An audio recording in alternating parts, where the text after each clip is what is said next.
जब से अहमद दीदात और जाकिर नाइक जैसे शातिर झूठे मार्केट में आए, उन्होंने दुनिया के कई मुसलमानों को ऐसे बेवकूफ़ बनाया कि तब से लेके आज तक बहुत सारे मुसलमान पॉल को दोष देते हैं कि उसने यानी पॉल ने यीशु मसीह के असली संदेश या सुसमाचार को करप्ट कर दिया और ये भी सोचते हैं कि सभी मसीही मसीहा के शिक्षा को मानने के बजाय पॉल के शिक्षा को मानते हैं। लेकिन ज़रा सोचिए दोस्तों, जब हम उन बड़े बड़े ज्ञानी मुसलमान जिनकी वजह से आज के मुसलमान कुरान और हदीस को पढ़ पाते हैं, क्या होगा हम उनसे पॉल के बारे में पूछेंगे तो? क्या होगा जब ये बड़े मुस्लिम स्कॉलर्स पॉल को सही कहे तो? और तब क्या होगा जब उनका धर्म ग्रंथ कुरान और उनका खुदा अल्लाह खुद पॉल को सही कहेगा और मोहम्मद को नहीं? क्या तब भी मुसलमान अंधे भक्तों की तरह कुछ झूठे लोगों की बात पर विश्वास करते रहेंगे? चलिए इस वीडियो में उनके एक और गंदे आरोप के बारे में जानते हैं।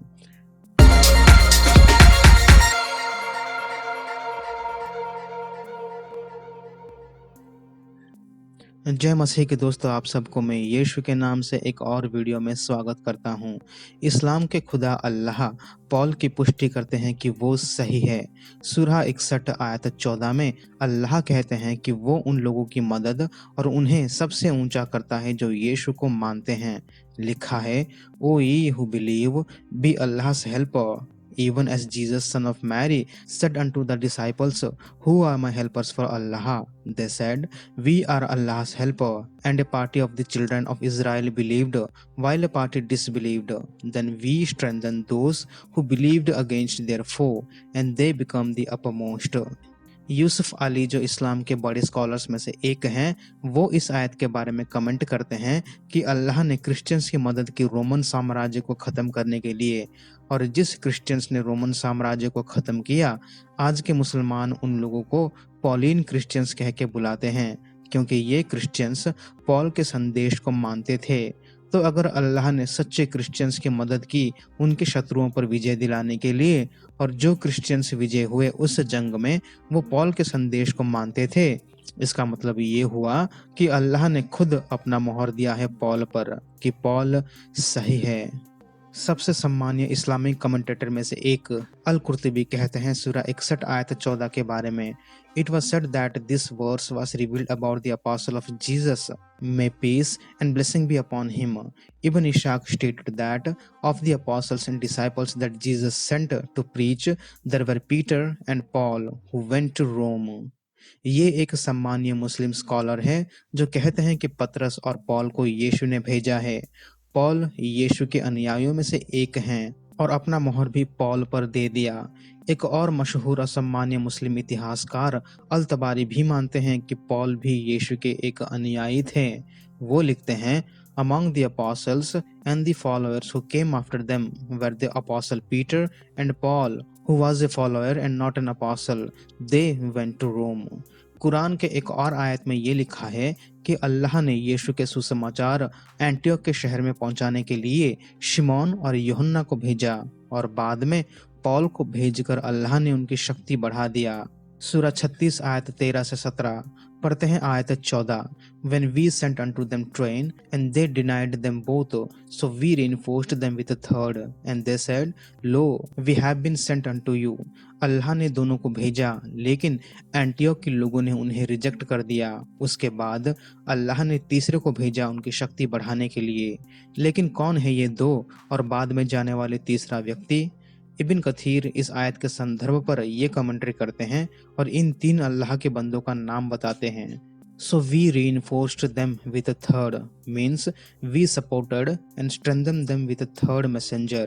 Ibn Juray narrated from Wahab bin Sulaiman from Shuaib al-Jabai। The names of the first two messengers were Shamun, मतलब शिमोन, और यूहन्ना, इंग्लिश में John, and the name of the third was Bulus, मतलब पॉलुस, इंग्लिश में Paul, and the city was Antioch, Antakya. तो हम देख रहे हैं कि अल्लाह ने खुद पॉल को भेजा सुसमाचार प्रचार करने के लिए, लेकिन आज के मुसलमान क्या कर रहे हैं? वो अपने खुदा अल्लाह की तौहीन कर रहे हैं, उन्हें झूठा कह के। स्वागत है जाकिर नाइक, अहमद दीदात और उनके जैसे झूठों के दुनिया में। तो हमने देखा कुछ मशहूर सम्मानीय मुस्लिम स्कॉलर्स और इतिहासकार जिन्होंने पॉल की तारीफ की। लेकिन क्यों ये सम्मानीय और बड़े इस्लामिक स्कॉलर्स और इतिहासकार ये कहते हैं कि पॉल यीशु मसीह के सच्चे अनुयायी थे जिन्होंने रोम में सुसमाचार प्रचार किया? क्या यह बड़े मुसलमान बिक चुके थे क्रिश्चियंस के हाथों?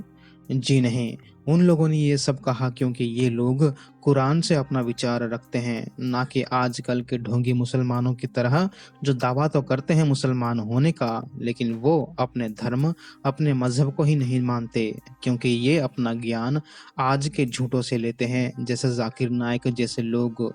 और इनका ज्ञान सीमित है इन बड़े-बड़े उनके ही इस्लामिक स्कॉलर्स के सामने।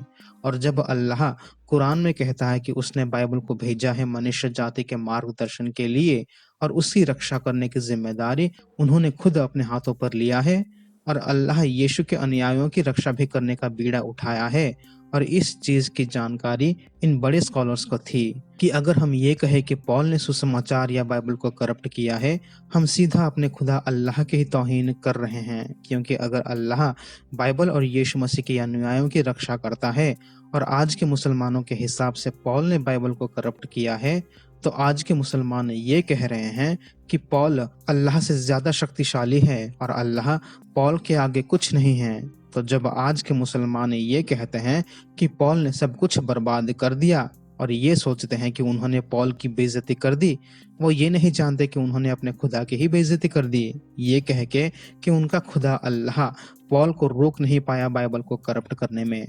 सिर्फ यही नहीं, ये लोग पॉल को अल्लाह से बड़ा बना रहे हैं। ये है इनके सोचने की क्षमता। तो ये साबित हुआ कुरान से और बड़े मुस्लिम स्कॉलर से कि सारे मुसलमानों को पॉल को मानना चाहिए, क्योंकि उनके खुदा अल्लाह ने उन्हें कुरान में हिदायत दिया है। और असल में ऐतिहासिक पॉल ने ऐसा क्या कहा जिसे सच में सभी मुसलमानों को मानना चाहिए? ये लिखा है उनके ही लिखे एक पत्र में, गलातियों 1 वचन 8 से 9। परंतु यदि हम या स्वर्ग से कोई दूत भी उस सुसमाचार को छोड़ जो हमने तुमको सुनाया है, कोई और सुसमाचार तुम्हें सुनाए, तो श्रापित हो। जैसा हम पहले कह चुके हैं, वैसा ही मैं अब फिर कहता हूँ कि उस सुसमाचार को छोड़ जिसे तुमने ग्रहण किया है, यदि कोई और सुसमाचार सुनाता है, तो श्रापित हो। पॉल कहते हैं कि जो कोई दूसरा सुसमाचार सुनाए जो उनके और चेलों के सुसमाचार से अलग हो, वो श्रापित हो। और जब हम 600 साल बाद मोहम्मद के संदेश को पढ़ते हैं, मोहम्मद ने एक नया संदेश सुनाया लोगों को जो पॉल और चेलों के संदेश से सीधा विरोध में है। तो इस वचन के आधार में मोहम्मद एक श्रापित इंसान थे। और इसी दुविधा से बचने के लिए जाकिर नाइक और आज के मुसलमानों ने ये कहना शुरू कर दिया कि पॉल एक बुरे इंसान थे और उन्होंने यीशु के सुसमाचार को करप्ट कर दिया, क्योंकि वो बाइबल के इस वचन से डरते हैं, वो इतिहास के सच से डरते हैं। और इसी चक्कर में वो ये भूल जाते हैं कि वो पॉल की नहीं बल्कि अपने खुदा अल्लाह की ही बेइज्जती कर देते हैं, क्योंकि अल्लाह ने कहा था कि मैं अपने नबियों की और अपने किताबों की रक्षा करूंगा। लेकिन किसी तरह पॉल ने सब बिगाड़ दिया, और ये चीज ये दर्शाता है कि पॉल ने अल्लाह को हरा दिया बाइबल को करप्ट करने में। शुक्रिया मुसलमानों फिर से ये साबित करने के लिए कि इस्लाम, मोहम्मद और अल्लाह झूठे हैं। आज के लिए बस इतना ही दोस्तों। लाइक, कमेंट, शेयर करें इस वीडियो को, ताकि जिन मुसलमानों की आंखों पर झूठ की पट्टी बंधा गया है लोगों के द्वारा, वो खुल सके। और अगर आपको हमारे वीडियोस अच्छे लगते हैं तो सब्सक्राइब करें इस चैनल को। तब तक के लिए प्रभु यीशु मसीह आप सभी को आशीष करे। आमीन।